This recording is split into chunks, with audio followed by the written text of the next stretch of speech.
Hey, welcome back to Way of the Wrench, and on today's very special episode, I'm going to be showing you how to make a 45-degree double flare or an SAE brake flare for your brake lines for your vehicle. And these can be a little tricky, so I've got 3 tips. If you stick around right to the end of the video, I will give you my tips and experience to make sure that these turn out perfect and your brake lines are flawless. So let's go.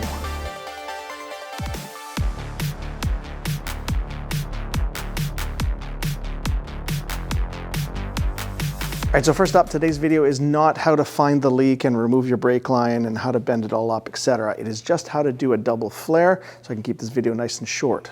In the future, stay tuned for a video on how to do the actual brake line itself. Now, when you go to figure out what brake flare you need to make, there are 2 really common ends that they like to make on here. One is the double flare and one is the bubble flare. So let's do a caveman drawing and I'll show you how to tell which one you have. Okay, if you take a look at the end of your brake line, it will come up. And if there's kind of like a 45-degree on kind of the bottom, like this, and then it kind of goes around and comes back in at a 45-degree, kind of like a funnel shape, that is your double flare or your 45-degree SAE. If you take a look at your brake line and it comes up and it has almost a 90-degree kind of end on it, and then it kind of comes up and has kind of like a round shape to it like that, that is your bubble flare, and that will be another video which will be coming for you soon. So this is the one we're doing today. In order to do this job, you need a brake line and make sure that you get the right diameter. So measure your old line and make sure that this matches. So this is 3/16 steel brake line, and you can buy it from your auto parts store in like a 25-foot roll. Makes it a lot cheaper. In order to cut your brake line, you're going to need a tubing cutter like this, or if the space is really tight and you're having to work in the vehicle, you can get one of these kind of compact kind of size ones, but they both do the same job. Get yourself a flat, smooth metalworking file so that you can smooth off any burrs, and I'll show you how to do that. You're also going to need a little bottle of these anti-seize, or Never Seize is a popular brand. This is going to help make sure that the metal does not stick or gall when you're trying to shape it, and it will just smoothly form it to the shape that you need. And obviously we need a double flare toolkit like this so that we can get the job done. I will put links to all of these parts in the video description below so you can find them easy. Now you can hand straighten your brake lines good enough, but if you're making a nice custom car or something like that, you may want to invest in something like this from Eastwood where you can straighten your brake lines really nice and easy. Now when you take a look at a tubing cutter, there's a couple things to know. This right here is a little spinning pizza cutter thing. This is what's going to be actually doing the scoring. And then you've got this part here that has 2 kind of revolving spinning shafts here. That's to support the backside of the brake line as you're cutting. Now this knob, when we go clockwise and counterclockwise, moves the actual shafts here and puts it closer to the cutting wheel. Now it's important to know that you are not simply putting your tubing in here and going like this till it comes off. That's not how this works. Okay, so put the tubing sitting in between the 2 wheels, tighten the knob clockwise till it just touches. Then you can hold the line and do a full revolution. Snug it up clockwise a little bit more, spin it around, tighten it a bit more, go around. And you just keep repeating this process until the line comes off. Like that. One of the 3 reasons why these flares don't work out for you is because you haven't deburred this properly. So make sure that you get this done right. I will show you what one looks like that's been done properly next to one that's not after this. So on your brake tubing cutter, there's always this kind of little thing that pops out like this, and that is for deburring the inside. So what you do is you stick it inside the hole and push down a little bit, and you just rotate the tool until you can get that burr off. And it takes quite a bit of time here. You got to spend your time, make sure it's done really well. Okay, and then when you use the tubing cutter like that, it tends to kind of bulge the material out the end. So this is where that file comes in. So just lightly kind of put it on the end, take that burr off, and you can put it on the side and kind of just give it a little spin, make sure there's nothing on the outside. And then take a look at it. If you take a look at the end of these brake lines, the one on the right is the one that I've deburred properly. The hole's just a touch bigger, looks nice and clean and round, where the one on the left's kind of jagged and has some of that material pushed into the center still.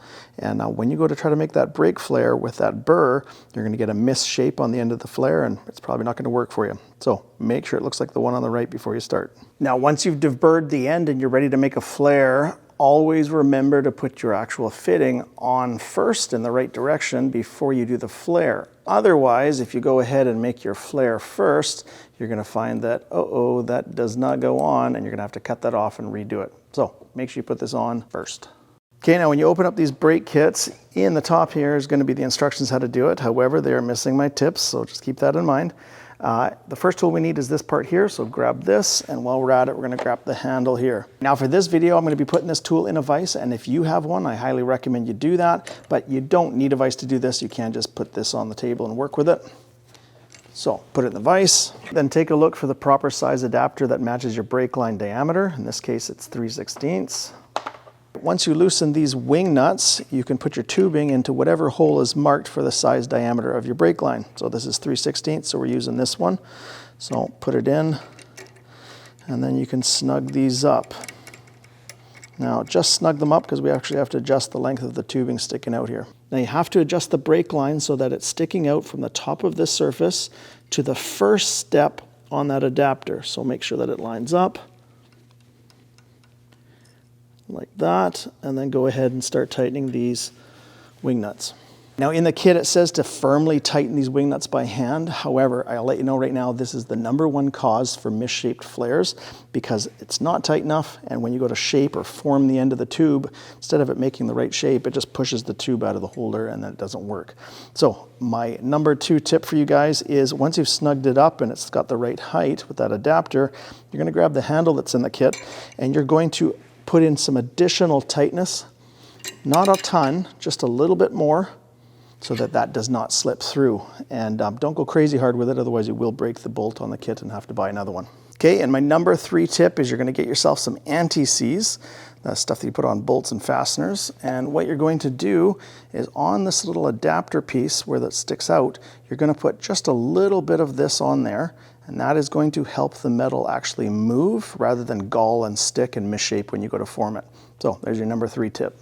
Okay, and then take that little pointy part of the adapter and put it down inside the tube. Then go ahead and take the yoke out, and then take your yoke and spin it all the way out as high as it'll go. And if you notice, there's legs with little hooks on it, so you can kind of have to go like this to get it on. Okay, and then you're going to put the pointy tip on the yoke into the little hole that's on the top of the adapter. And then to make sure that those legs underneath are grabbing properly, just give it a little spin so that it's kind of against the sides, and then for sure those legs are going to be underneath. Go ahead and put your handle in, and then the first step of making this flare is you're going to basically just tighten this up and make note of how tight it feels. So right now we're actually squishing the top of the tube, and you're going to keep going until it stops and starts to feel a lot tighter right there. And if you look at the adapter, it should be sitting now on that first step that we measured out. It should be sticking or touching to the top surface here. Then go ahead and undo it and take the adapter out. Now if you've done operation 1 properly, this is what it should look like, and this is what it looks like from a side view. And then the last operation is with that adapter out, you're going to put this pointy part of the yoke down into there. Once again, turn it so that the legs lock underneath, and then go ahead and tighten it up. Now, this is my last tip for you guys from experience where people go wrong with these flares and they don't work right. And the reason why is that you go to tighten this too much, and instead of just forming that inner lip, you actually go so hard that it tears some of that inner lip off. And when you look at it, it doesn't look like it's formed right. So as you're tightening, kind of feel how tight it feels to be just kind of moving the material. And then all of a sudden that force will quickly ramp up. That's where you stop. You don't want to keep going anymore.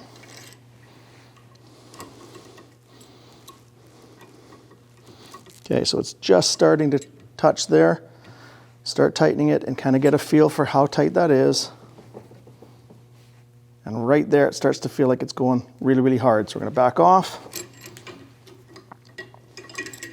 And that should be done. Okay, go ahead and use the handle and undo those wing nuts.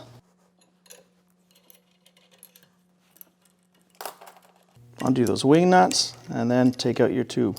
And if everything worked out okay, you should have a 45-degree angle on the outside, on the bottom here.